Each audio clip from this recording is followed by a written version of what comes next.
Greetings, friends. We are back for more Chaos Head. Let's see where this is going, right?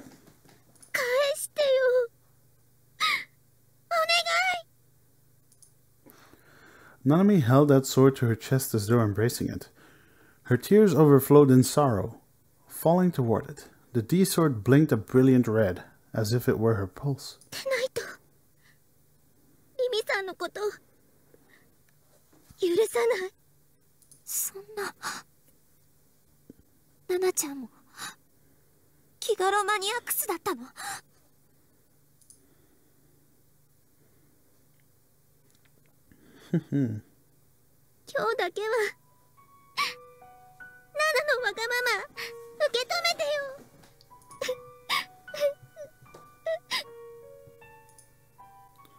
Nanami was crying. Even while she hung her head and fought to withstand it, tears kept falling from her bitterly. I took a single glance at her, then soon returned my line of sight to the ceiling, resuming the task of counting up the rusty spots. 抜かれたって、僕には何もできないよ。僕は妄想の存在なんだから、妄想の。そんなこと言わないでよ。お兄が妄想のはずないじゃん。だってナナは小さい頃のお兄のこと知ってるもん。いつもナナに世話かけさせて、ちっとも頼りにならないけど、でもお兄は昔からずっとナナと一緒だったよ。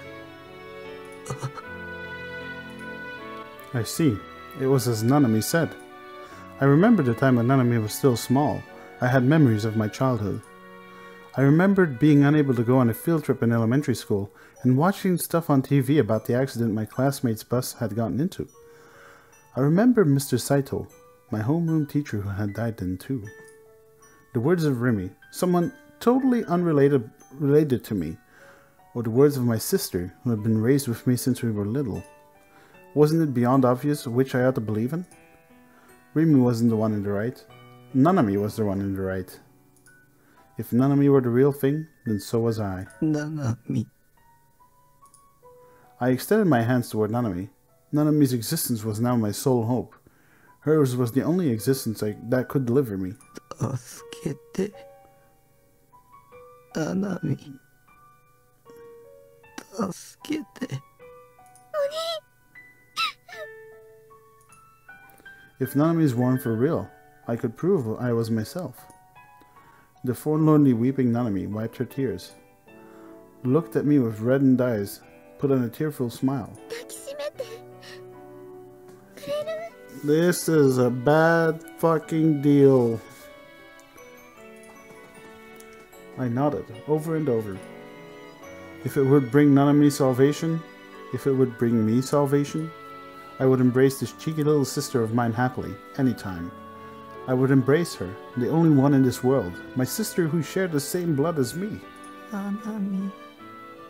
助けて。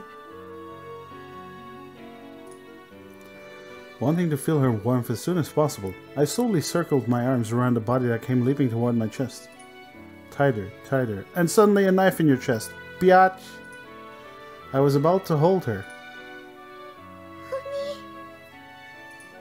Just before then... Yikes! Oh, wait. Oh. Nanami's body became enveloped in pale light, broke down into an infinite number of tiny blue particles. And the particles burst in the air one after another, like bubbles. And my outstretched hands embraced nothing. There was no warmth against my chest. Before my eyes, Nanami was annihilated.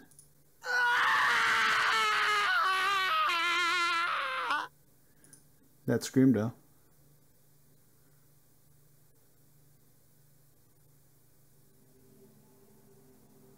Ooh, she's not looking too good, if you ask me. Nishijo Nanami held tight the D-sword from her own blood, using her left hand alone. She only laid her right wrist against it. The blood dripping from the bandage on her wrist slid slowly down the gutter formed by her sword. Yeah, no shit. 知ってたの？ナナちゃんがギガロマニアックスだって。Rimi's question was aimed at Norose, who feigned being a mere bystander. No matter how much she glared at him, his face remained cool. 偶然の産物というものですよ。ナナちゃんにひどいことしたくせに何が偶然なの？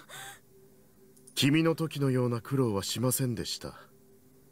我が社にはすでに覚醒させるためのマニュアルが確立していますから。もっとも西条匠にだけはそのマニュアルも通用しませんが、イレギュラーな化け物は扱いづらいことこの上ない。化け物だなんて言わないで。君も化け物だからですか？そういう話はしてない。虚無から生まれたものだからと言い換えた方が良かったですね。Rimi averted her eyes and bit her lip in vexation. Her trembling still wouldn't stop. In spite of her thinking she had to save Nanami, her feet remained rooted to the floor and wouldn't move for her. Norose, on the other hand, was the very picture of calm as he appreciatively caressed Nanami on the head. Nanami didn't show any reaction. Face lowered, she repeated shallow breaths. 闇のある一点だけを灯しているスポットライト。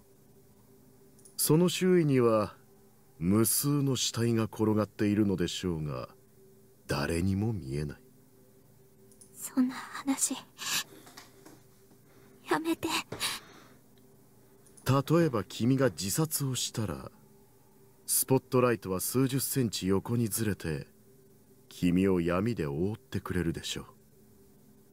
そして何も知らない別の誰かが代わりにスポットライトを浴びる。Alright, it's time for a sip.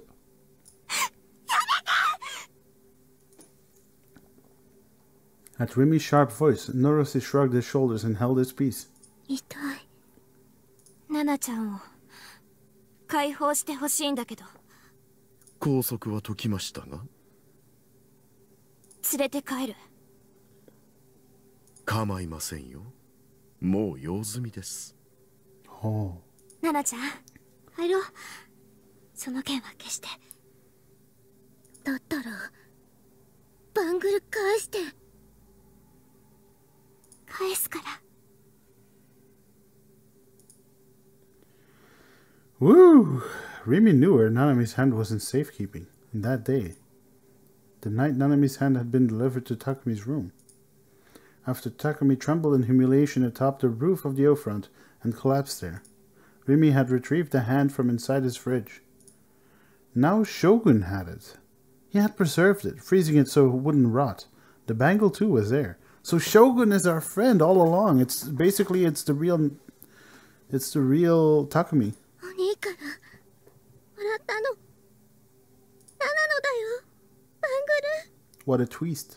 勝手に持って行って。ひどいよ。 Nanami's voice, whose words had also sounded like those uttered in delirium, grew more and more savage. 落ち着いて深呼吸して。自分をしっかり持って。一つ聞きますが。Norose's abrupt injection. Rimi inwardly clicked her tongue. 西条匠にとっては、君たち二人のうち、どちらがより重要度が高い存在ですか？ Rimi lowered her eyes. リミさんなんか。In opposition, Nanami raised her gaze. Light had returned to her once empty eyes. It was so fiery as to be described as deviant. As Rimi hastily tried to brace herself, her body shrank back at the sudden arrival of darkness. It was as though the lights had been caught.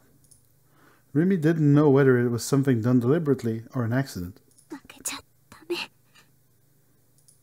Rimi murmured, as in to encourage herself.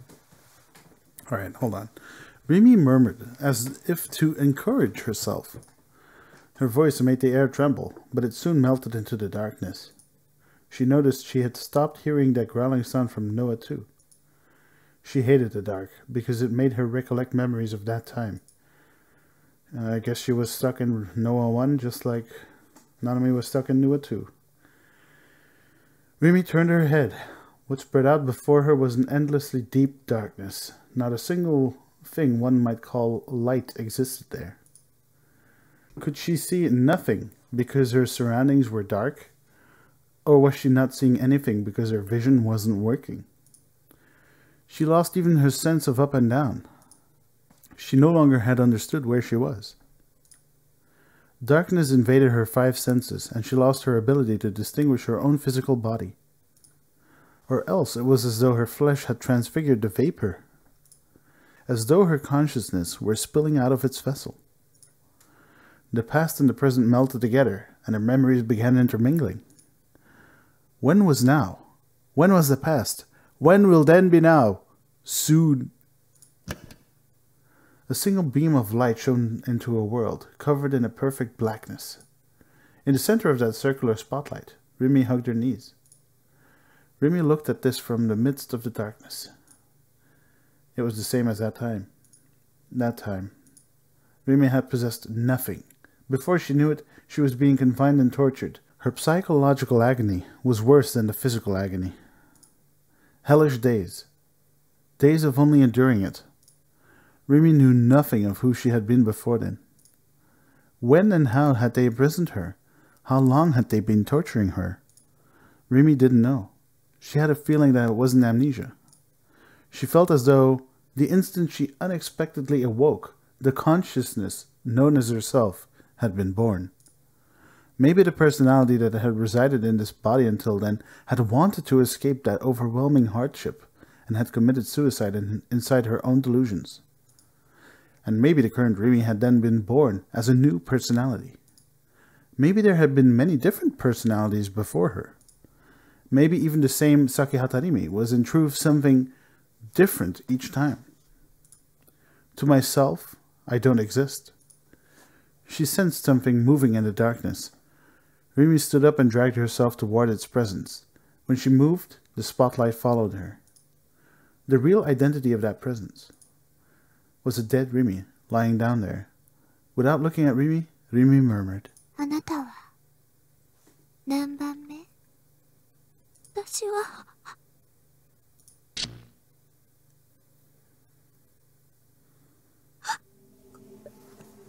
Shit's cray cray. Rimi's eyeballs twitched wildly. Tears overflowed incessantly from the corners of her eyes. Her D-sword slipped and fell from her hands. Rimi sank down and placed with a thump. Like a child, covering her face with her hands, feebly shaking her head. I'm sorry. I didn't last. Nanami watched her expressionlessly. Noticed he snorted as though it bored him.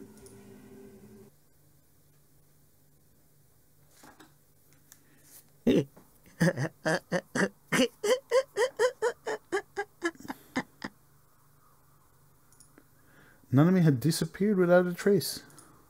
She had dissolved into bubbles before my eyes. She hadn't existed as anything of substance. どこだよ。出てきてよ。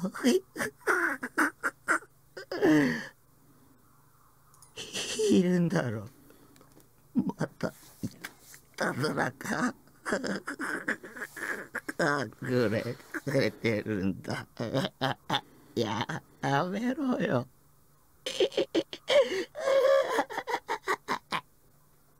Holy fuck.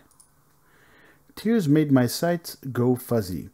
No matter how I wiped them, they kept welling up, hot droplets. But even this heat, and even the emotions making me weep, were delusions. Because I myself was a delusion. Nanami had been a delusion. I'd been an idiot for expecting something of her. Even for a second, my hope had been rapidly shattered. いつこの妄想って冷めるの？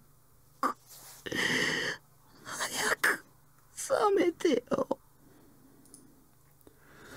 I myself didn't really know who I was talking to, but in any case, I wanted someone to listen to me, and I didn't care who.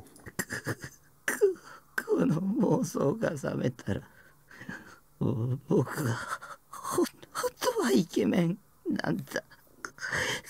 そうに決まってる。物分かりのいい妹と優しい姉がいるんだ。かわいい彼女と付き合ってて、その子がリミとかセナみたいな電波女じゃなくて、セーラさんみたいないい子なんだ。Denpa onna. There's something I haven't heard in a long time. A long time. 妄想の存在なんだよ。Crawling on the floor on my hands and knees, I buried my head in a mountain of garbage and clutched at Seraton. I punched the floor, frantically trying to avert my eyes from reality. But I couldn't do it. Rimi's words repeated themselves mercilessly inside my head. 死にたい。死にたいよ。どうして誰も僕を殺してくれないんだ。Man, it's about time Kozupi and Senna should show up, right? セーラタン殺して、僕を殺して。そんなに死にたいの？死にたい。こんなのもう嫌だ。自分の存在が嫌だ。何も考えたくない。生きていたくない。かわいそうなタッキー。Poor widget Taki. Fuck. The guy who translated that sentence had a good one. Had a good laugh. Hold on. How far are we in? Yeah, we're about 18 minutes in. I'd say we're going to go for about 8 minutes more. Sounds good.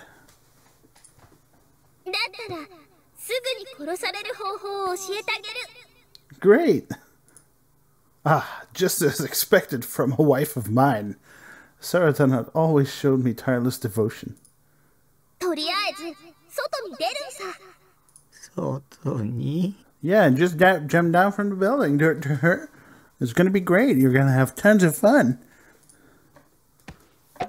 Standing up as she told me, I left my base, all the while catching my feet on pieces of trash and almost tripping multiple times.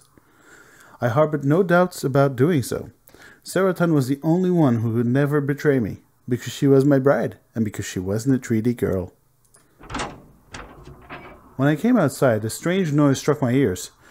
This sound, I felt like I'd heard it somewhere before. この音を追いかけて。追いかけたら殺してもらえるの？そういうこと。 Great, let's do it. 優しく殺してもらえるかな？ I have doubts about this. 私が保証するよ。よかった。やっと死ねる。The sound... Oh my god. The sound was my messiah, the key to my salvation, inviting me toward a more restful land. Holding Saratan, I began walking in the direction the noise was coming from. The sound drew nearer and farther over and over, almost as if it were leading the way for me. When I seemed about to catch up, it would rapidly go far away. When I seemed about to lose track of where it was coming from, it would approach me and wait for me, like it had a will of its own. A sound with its own will. It was evocative of Shogun, and his face flickered at the back of my brain, but I soon stopped caring either way. Whether or not it was him, I didn't mind who it turned out to be, so long as they were going to kill me. I also stopped thinking about what the sound's true form might be. I was going to die in a little while anyway, and I was a delusionary existence, so there was no meaning in my pondering it. Making the inside of my head a white blank, I all but unconsciously reeled my way after the sound, like a moth swarming in the direction of light. The area around me grew boisterous. I began losing track of the sound. Clicking my tongue, I was about to look for the source of this racket when I had a start. At some point, I had ended up standing in the pedestrian scramble. I realized that the tumult came from the astoundingly huge crowd of people flooding this intersection. They were pretty much packed together like sardines. Everyone was pushing and shoving, like on a morning train to work. It was an even greater number of people than at the time of my live broadcast at the top of the Yo front. Yeah, remember that one? Come to think of it, Grim had posted about it in our chat, that there'd be a major party at the Scramble Crossing tonight. Sarah, what's going on? I only have nasty memories of this place. Why'd you take me here? Besides, where's the person who's supposed to kill me?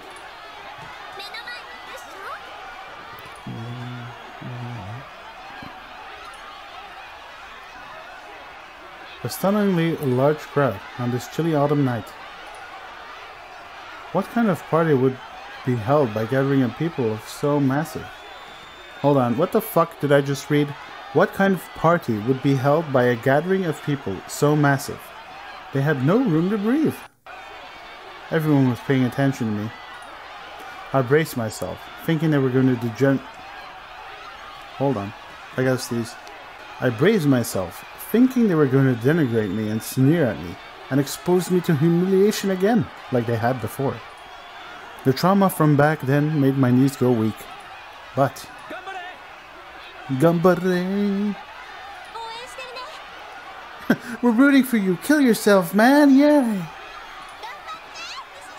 What the fuck is this shit?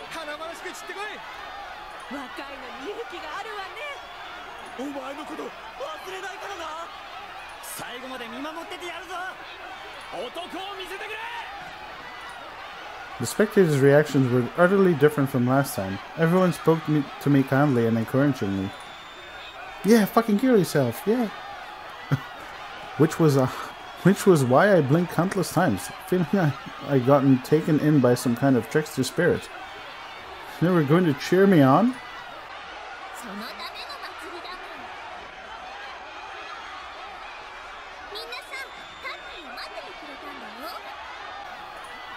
Before me was a pathway created by people lining up on either side.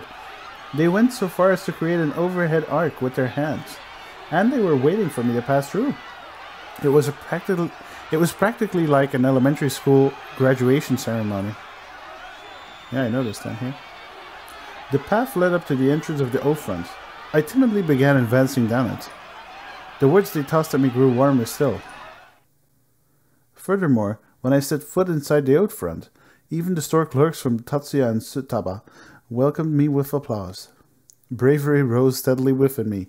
Bravery in the face of death. The roof of the O-front was dim as ever. I sucked in a breath. The bitter experiences I'd been through last time I came here revived in me, making me briefly hesitant to keep going forward. Even though I mustered my courage and everything, I became aware of my never-ending uselessness.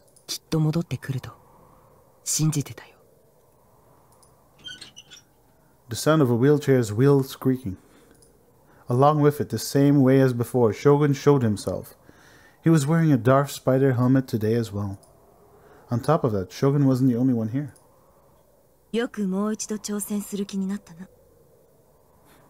Crazy.